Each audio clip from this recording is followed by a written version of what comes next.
بسم الله الرحمن الرحيم. حلقة جديدة من برنامج القضية ممكن، وهنتكلم على أسوأ ماتش أنا اتفرجت عليه للنادي الأهلي. طبعا بداية من التشكيلة الغلط اللي عملها كولر أو التشكيل الغلط اللي بدأ بيه، ولكن هو ماتش أصلا أنا من واحد من ضمن الناس. أنا لا مش ده الأهلي اللي أنا أعرفه، مش ده الأهلي اللي أنا نازل أتفرج على الماتش وفرحان ومبسوط إن أنا هتفرج على الأهلي. الأهلي بقاله فترة مش هو الأهلي، احنا بقالنا فترة. انا مش عايز اقول لكم من ايام فايلر احنا ما لعبناش كوره حلوه. الناس اللي اتفرجت على فايلر وهو كان بيدرب النادي الاهلي هتفهم كلامي، عشان بس ما حدش يقول لك اصل انا من الناس بقى اللي هم الدرويش بتوع فايلر والكلام ده. لا، انا مش كده خالص، ولكن انا اقصد ان احنا من ايام فايلر ما لعبناش كوره حلوه. عد بقى من اللي جم بعد منه لحد الان احنا ما بنلعبش كوره حلوه. كولر احنا بنلعب معاه في الماتشات الكبيره، تتفرج على ماتش الاتحاد السعودي، تتفرج على ماتش العين الاماراتي، الماتشات الكبيره اللي فيها ضغط جماهيري وضغط عليه هو شخصيا، تحس ان هو بيبقى مدرب تاني خالص. لكن تيجي في الماتشات بقى في دوري الابطال او في الدوري يبدا يعك. اشرف بن شرقي انت بيلعب شمال بتلعبه يمين، طب انت ما بتلعبش حسين الشحات، طب ما تلعبه شمال في مكانه. حلو، بيلعب اتنين نص ملعب، الاتنين بيقوموا بنفس الواجبات. اكرم توفيق، مروان عطيه، واحد منهم يلعب. انت يا عم عايز مروان عطيه، مفيش مشكله، ركن اكرم توفيق، ركنه كده على جنب كانك بتركن عربيه، تمام، وحط مكانه احمد رضا هاشم، عيل جوهره زبد الزبد في نص الملعب. انت مش بتلعبه ليه؟ هتعمل معاه شبه ما هتعمل مع اسمه ده اللي احنا جبناه من الاسماعيلي، عمر الساعي. هتركنه؟ هتموته؟ احنا جايبين عيل زبده، هتقعده؟ ليه ما يلعبش هو مكان هو ومروان؟ يا عم انت عايز تلاعب امام، يبقى امام ومروان. على فكره امام كان بيلعبها في الزمالك وكان بيعمل ماتشات حكايه. ما تلعب يا عم امام عاشور ومروان عطيه قدامهم قفشه، ولاعب يا عم جراديشار جناح. انا ما اعرفش انت بتلعبه جناح ليه، بس هنقول جناح. انت ما بتعرفش تلعب اربعه باتنين مهاجمين، يا عم لعبه جناح. ولاعب بقى بن شرقي شمال. انا مش فاهم انت ما اعرفش، انا مش فاهم بن شرقي هو شافه فين يمين. انا مش فاهم. ومع ذلك امبارح هو محمد هاني كانوا عاملين احلى ماتش. عندك الكرة اللي محمد هاني عملها عرضية لاشرف بن شرقي، حطها بالهيد، حكاية دي لو في الجون كان هيبقى جون مزيكا. بالرغم ان هو بيلعب في مكان مش مكانه، ولكن ادى ولعب ماتش كويس الى حد ما، احسن من اللي كانوا موجودين كلهم. امبارح اللعيبه كلها كانت رايحه في داهيه، كانش في حد بيلعب كوره اصلا، تحس ان هم تايهين. ما هي برضه المشكله في ايه؟ انت انسحبت ماتش الزمالك، حلو الكلام. طبعا في لعيبه عندك راحت المنتخب، وفي لعيبه انت لعبت بيها في كاس الرابطه، لعبت بالناشئين. حاجه اول مره اشوفها، انت بتدي اجازه للعيبه اللي هي اصلا انت ما مش بتلعبها. اللعيبه اللي ما بتلعبش، اللي هي ما راحتش ما انضمتش للمنتخب، ايه المانع ان هي لو كانت لعبت عشان تجهز للماتشات اللي زي دي، بدل ما انت تلعب امبارح قدام الهلال السوداني، فرقه بتلعب في ظروف قهريه صعبه، بتلعب بره بلدها، في حرب قايمه في بلدها، بيلعب في دوري غير الدوري بتاعه، انتوا فاهميني، ومش عارف تكسبه، وجايب جون بالحب. جون محمد هاني اللي جايبه، اللي احنا اصلا كنا بننتقده. فمحمد هاني بقى عمل ماتش حكايه، جاب جون. انت متخيل ان باك هو اللي يجيب الجون؟ انت ولا عندك هجوم ولا عندك جناحات ولا الهوا. انا مش فاهم، انا ما اعرفش انت. طب قفشه، هو ايه المشكله ان امام عاشور لو وحش يقعد دكه ويلعب قفشه مكانه؟ هي والله ما فيها اي حاجه. الراجل شايل الفرقه الفتره اللي فاتت، وعامل شغل عالي قوي مع الاهلي، واحسن لاعب في مصر. ايه المانع لو هو ده مثلا بقاله كام ماتش مش موفق؟ ايه المانع انه يقعد دكه ويلعب عليه قفشه؟ هنقوله قفشه وحش وامام عاشور احسن؟ يا عم ما هو على الاقل كان قفشه امبارح هيلعب احسن من امام. امام امبارح مضيع انفراد، لو بص بعينه على يمينه كان هيلاقي وسام ابو علي واقف لوحده، كان هيداله، كان هيخلص الماتش. انما هو لا، لازم هو اللي يجيب الجون ويتفزلك كالعاده. برضه في ضربه الجزاء اللي ضيعها في ماتش بيراميدز اللي احنا كنا هنكسبهم، وراح مضيع انفراد سهل قوي، رايح هو والجون من بدري. انا مش ما والله العظيم ما فاهم، انا مش فاهم هم عايزين ايه. احنا بقى نغير بند العقوبات في النادي الاهلي، اللاعب المعفن اللي ملوش اي لازمه توقع عليه عقوبه. النهارده لعبت ماتش وحش، حط عليك عقوبه على اللعيبه، على ال 11 لعيب باللي قاعدين دكه. ما هي بقى هتمشي كده، انما بقى اللي احنا بنشوفه في الماتشات ده، احنا بقالنا ياما يا جدعان بنكسب عشان احنا الاهلي. احنا ما بنقدمش اي فنيات في الملعب. امبارح ولا جمله اتعملت مظبوط في الماتش، ما شفتهاش ده الهلال اصلا ما كانش بيهاجم. يعني الهلال السوداني سايب لك الماتش، وتحس ان هو نازل، هو قال لك ايه، انا اخسر بس ايه يعني اقل الخسائر. كل ما لعيب منهم يقع انت اديك بتشوف ما بيقومش. بس مش دي القصه في ايه، ان فرقه مش عايز اقول لك مهلهله، يعني زي ما قلت بتلعب في ظروف قهريه وعندها وانت مش عارف تكسب. انت كسبان 1-0 بالعافيه وغلطه جون. يعني لولا حارس المرمى غلط كان ايه الوضع؟ يعني لولا حارس المرمى لو كان ما كانش غلط كان هيبقى ايه الوضع؟ انت ما عملتش اي هجمه غير الهجمه بتاعت اشرف بن شرقي، والهجمه اللي ضيعها امام عاشور الانفراد. هجمتين طول 90 دقيقه، غير طبعا هجمه الجون. عندهم عيل اسمه جان كلود، تقريبا فان دام بقى ده، ما تعرفش فان دام بتاعهم يعني. كل ما ياخد الكرة ولا الكرة تجيله يروح على دفاع الاهلي، بيعدي بكل بساطه وبيعدي بكل سهوله. انا مش فاهم مشكله الدفاع ايه من ساعه ما محمد عبد المنعم لما مشي، وانا ما عنديش مدافعين كويسه. رامي ربيعه كبير، ياسر ابراهيم كبير في السن، ما عنديش حد اللي هو ايه يطلع بالكرة اللي انا ابقى مطمن انه بيلعب في دفاع الاهلي غير محمد عبد المنعم، الله يمسيه بالخير ويبشبش. يعني الكرسي اللي قاعد عليه هو يعني، فاهمين انتوا؟ حاطط اتنين في نص الملعب بنفس المهام، والاتنين ما بيتقدموش لقدام. الاتنين حريته في الملعب لكن ما بيتقدموش لقدام. طب طلع واحد منهم ونزل واحد بقى ايه زي احمد رضا هاشم يتقدم لقدام، يعمل الزياده الهجوميه. يا عم بلاش احمد رضا، نزل عمرو السوليه. مع ان احمد رضا هاشم شويت يعني، ما بيجي عند ال 18 بيعرف يشوط وبيعرف لكن بتلعب لي اتنين مع بعض في ليهم نفس المهام. انا مش فاهم ازاي، ما اعرفش. يعني كان ماتش سيء جدا جدا. وطبعا هنيجي تصريحات كولر اللي قالها بعد الماتش دي لسه يعني هنتكلم فيها. زي ما قلت لكم امام عاشور قبل كده لعبها في الزمالك، وكان بيأدي وكان بيلعب كويس. ايه المانع لما يلعب نص ملعب؟ هو لازم نلعبه مركز 8 ولا مركز 10؟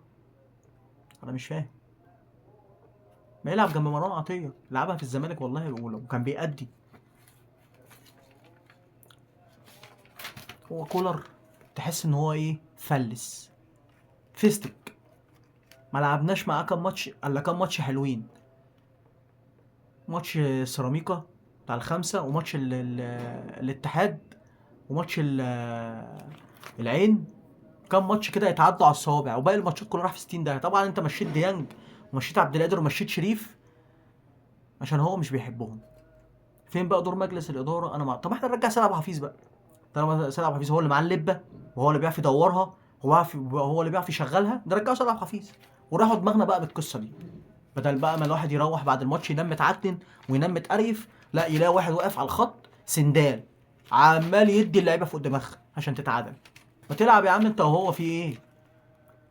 يصحيهم من النوم اللي هم فيه، يعرفوا هم بيلعبوا في انهو نادي، يعرفوا ان هم بيلعبوا فين، يعرفوا قيمه المكان اللي هم فيه وقيمه التيشيرت اللي هم لابسينه. ده خلاصه الكلام يعني. طبعا مش هقول لكم ان احنا اصلا يعني من ايام فايلر، عشان بس الناس تقول لك ايه اصل فايلر والناس دول ليه دراويش وليه حنكيش وليه فراكيش. الناس اللي اتفرجت على فايلر احنا فعلا من ايام فايلر واحنا ما بنلعبش كوره بشيلين. توليا بقى بالمدربين اللي جم بعد منه احنا كنا بنكسب عشان احنا الاهلي، لكن اداء زيرو.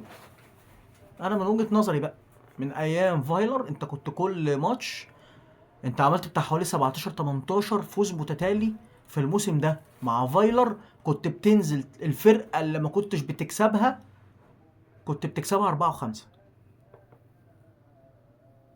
عندك في دوري الابطال كان اول ماتش في المجموعات كان قدام النجم الساحلي لو تفتكروا، واتطرد مننا ايمن اشرف، دخل بتهور على المهاجم بتاع النجم وساعتها اتطرد. وكانوا هم كاسبين 1-0. احنا الماتش ده خسرناه، ولكن فايلر كان بيلعب ناقص واحد، كنا ناقصين واحد، وعمل ماتش على النجم ناهيك طبعا ان احنا رجعنا هنا احنا كسبنا هدف لجونيور اجاييه تقريبا، او مش فاكر بالظبط يعني مين اللي جاب الاهداف. كان جونيور اجاييه وكان احمد الشيخ، لا يا رب جونيور اجاييه. احنا هنا كده كده كسبنا هنا، بس الفكره كانت في ايه؟ ان انت لعبت ناقص وعملت ماتش على النجم حكايه. فايلر لعبت مع سان داونز ازاي؟ عملت ايه قدام سان داونز في الماتشين؟ فهو فايلر ده من احسن المدربين طبعا بعد الاسطوره البرتغاليه مانويل جوزيه. فايلر احسن واحد لعبنا معاه كوره بصراحه. بعد كده ارجع انت فرقه، يعني يا ناس يا جدعان يا بشر، فرقه اقول لك ايه، في حرب في بلدها، الدنيا عندها مستويه وحرب وكعبله، وبيلعبوا في دوري مش الدوري بتاعهم، ومش عارف تكسب، كسبان 1-0 بالعافيه. ده انتوا هتروحوا في موريتانيا بالمستوى ده هتدهسوا. وتحس ان هم عايزين كده، هم عايزين يجروكوا عشان تروحوا هناك تتلبوا بالمنظر ده. احنا هنخسر، عشان بس نبقى ايه، يعني نبقى فاهمين بس الدنيا ماشيه ازاي. بس هي القصه في ايه؟ ان انت برضه كاهلي انت مش الاهلي، انت كاهلي انت مش الاهلي. فين الاهلي بقى؟ يعني انت كنادي كبير في افريقيا كنا بنعمله حجه الصفقات والحكايات. طب اديك جبنا لك صفقات وجبنا لك لعيبه، اللعيبه دي بتكرهها، الاداره مشيتها لك، والاداء زفت زي ما هو ما اتغيرش. تعمل تغييرات عجيبه، يعني في الدقيقه 75 يا راجل بتعمل تغيير سمك لبن تمر هندي. انت اصلا بتنزل واحد انت ما بتلعبوش في الدوري، انت يعني مش هقولك انت مش مقتنع بيه، انت مش بتلعبه في الدوري اصلا، بتنزله في الدقيقه 75. طلع بن شرقي وتنزل لي حسين الشحات. تغيير غريب يعني. هو حسين الشحات طب انتوا عارفين بينزل عايز يعدي من 50 واحد لوحده. انا مش فاهم يعني. على الاقل كان اشرف بن شرقي عمل جمل وفادنا، يعني كان عامل لنا شكل في وسط اللعبه دي كلها الضايعه. بس هو كولر المفلس اللي يعني مش عارف والله العظيم انا عايز اتكلم عشان لا. والانقح طلع بعد الماتش يقول لك احنا كنا الاداء كان جيد. جيد ايه يا عم انت؟ واحنا كنا بنتفرج على ماتش تاني؟ احنا كنا بنتفرج على اهلي السعودي والهلال الاوزبكستاني؟ ما انا مش فاهم اداء ايه، انه اداء اللي كان جيد بالاداء ده بالمنظر ده؟ يبقى انت ما انت بقى يا اما قاعد بتتفرج على ماتش تاني يا اما مش مركز معانا. انما يا بشر يا جدعان يا هو يا اخوانا، الاهلي امبارح كان بيلعب حلو عشان يطلع يقول لك بعد الماتش احنا كان الاداء كان جيد.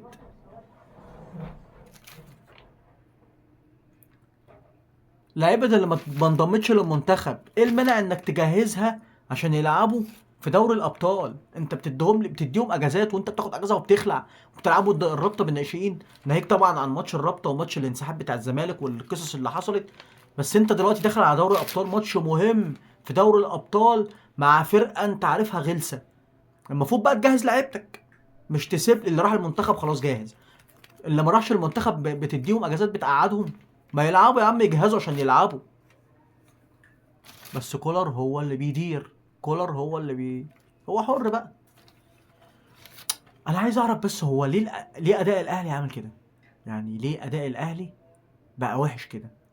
لعيبه جبنا له لعيبه، اللعيبه اللي بيكرهها اللي مش جايين على هواه مشيناهم. طب عايز ايه؟ يعني احنا ناقص نعمل ايه تاني؟ الا اذا بقى هو كان حافظ كام خطه خلصهم، فخلاص هو شكرا كده، هو ولا عارف يلعب ولا عارف خطط ولا عارف بتاع. لان مفيش جمله بيعملوها في الماتش. يعني انت اتفرجت على ماتش الهلال امبارح 90 دقيقه، انت مفيش جمله اتعملت تقول اه والله ده الاهلي بيشتغل، ده الاهلي ده المدرب بيعمل شغل معاهم، ده الاهلي ده المدرب محفظهم جمله بيشتغلوا عليه. ده امبارح مفيش غير محمد هاني واشرف بن شرقي بس اللي كانوا بيلعبوا، وكلهم راح مستويين. وسام ابو علي مش عارف من بعد الاصابه، وهو مش وسام ابو علي اللي احنا نعرفه. هو انا بالنسبه لي يعني دي حاجه كويسه عشان العين تتشال من عليه، عشان ما يقعدوش بقى كل شويه عروض اوروبيه وعروض بتنجانيه وعروض مش عارفه ايه من الخليج. فمصلحه يهدوا شويه كده ويتبطوا ويهدوا ويشيلوا العين من عليه، ولكن مش هو اسامه ابو علي اللي احنا نعرفه، مش ده اسامه ابو علي اللي انا اعرفه، اللي كان بينزل يلعب يطلع نار من بقه بمعنى اصح يعني. طب يعني ايه من وجهة نظركم اللي احنا ممكن نعمله نخلي الاهلي يرجع يلعب الكرة ما انا مش بتفرج على الاهلي، ما هو الاهلي كده ان شاء الله باذن الله بيكسب عشان خاطر الاسم، عشان خاطر انا الاهلي. لكن انا عايز اشوف الاهلي، اشوف فنيات في الملعب، احس ان انا لا زي ايام بقى ايه، ايام زمان بقى، اللي انا ابقى قاعد وعارف ان الاهلي هينزل يمسك الفرقة دي يدعكها. ماتش سيء، والاسوأ ان كولر طلع بعد الماتش يقول لك احنا كنا احنا ادائنا في الماتش كان جيد. انا مش فاهم ازاي الاداء كان جيد. طب حد يقول لي يا جدعان كده، انا كنت قاعد بتفرج على ماتش تاني. انا يعني هو انا ما كنتش قاعد بتفرج على ماتش في الدوري الانجليزي يعني. اما انت تطلع كمدرب مسؤول تطلع تقول لي اصل الاهلي اداؤه في الماتش كان جيد. يعني هو انه اهلي وانه اللي كان جيد؟ ده انت ما عملتش جملة في الماتش، ده انت كسب 1-0 واللي جاب الجون باك، ده انت مع 90 دقيقة ما عملتش هجمتين 3. فين بقى الاداء كان جيد؟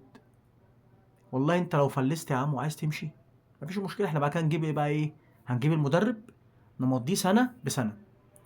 الموسم ده لعب حلو، ايه رايكم يا جدعان نجدد له السنه اللي بعديها، وهكذا سنه بسنه، عشان الموسم اللي خلصه راح في 60 دقيقه نقول له شكرا مع السلامه. مفيش بقى نجدد 3 سنين ولا 4 سنين، هو سنه واخلع، سنه واخلع، سنه والسنه بسنتها. احنا ممكن نجيبه باليوميه، يعني كل ماتش ايه الماتش ده لعب حلو خد فلوس، ما لعبتش حلو ما تاخدش فلوس. ما هو هيمشوا دماغنا بقى، ما احنا كده دماغنا هتمشي. اما ابقى النادي الاهلي نادي كبير والعب قدام فرقه زي الهلال مع احترامي ليها، بس الظروف اللي بتمر بيها مش احسن حاجه، وانت مش عارف تكسب، واللي يجيب لك جون الباك ويلعب هو احسن واحد في الماتش، انت ولا عندك هجوم ولا عندك نص ملعب ولا عندك باكات ولا عندك قصدي جناحات ولا الهوا.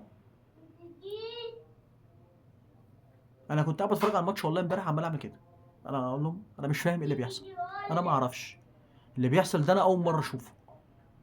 احنا بقالنا فتره زي ما قلت لكم الاهلي مش بخير، ولا اداء ولا جمل ولا فنيات ولا بتاع. احنا نغير بقى لائحه العقوبات زي ما قلت لكم، نرجعوا كابتن سيد عبد الحفيظ تاني يرجع يبرق لهم على الخط عشان يتعادلوا. انما اللي بيحصل ده كده الشغله دي مش هتنفع، ده لو فضلنا بالمستوى ده احنا هنخسر دوري الابطال، البطوله اللي باقيه لنا.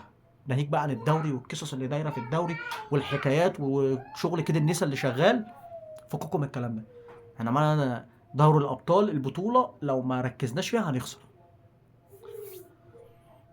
اتمنى الاهلي حلو ينصلح، اتمنى كولر يراجع نفسه، يعرف ان هو ماسك اكبر فريق في افريقيا، مش بيدرب فريق صغير، عشان برضه دماغنا ما توجعناش. يا اما اتكل على الله يا عم ونجيب مدرب تاني زي ما قلت لكم باليوميه. اتمنى تكون الحلقه عجبتكم، اتمنى ان انتوا تشتركوا في القناه وتدعموني. الاهلي فوق الجميع، الاهلي رقم واحد، وانا مش فاهم والله، انا مش فاهم. الاهلي رقم واحد، والاهلي هو اللي هيفضل الاهلي فوق الجميع، وهيفضل الاهلي رقم واحد غصب عن اي حد. سلام.